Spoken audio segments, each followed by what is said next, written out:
দিনটা আমার কাছে খুব স্পেশাল। আমার রাজপুত্রের জন্মদিন বলে কথা।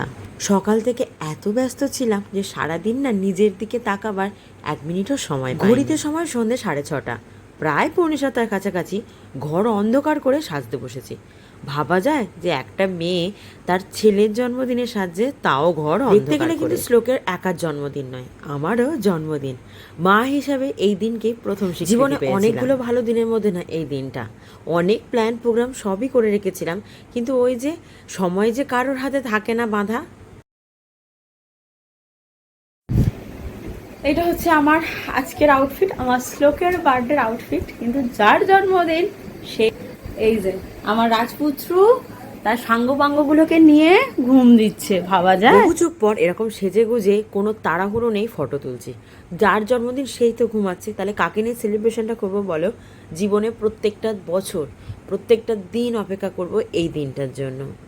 অনেকগুলো ভালো দিনের মধ্যে আজকের দিনটা হয়তো ভালো হতে পারতো যদি না শ্লোক ঘুমিয়ে পড়তো। কিন্তু ওই যে শ্লোক কাঁচা ঘুমে উঠেছে, যাই হোক কেক কাটার ফুটেজটা নিতে পারিনি। ও যে বাতি ফু দিচ্ছিল এটাই আমাদের কাছে অনেক। যাই হোক, দেখা হবে।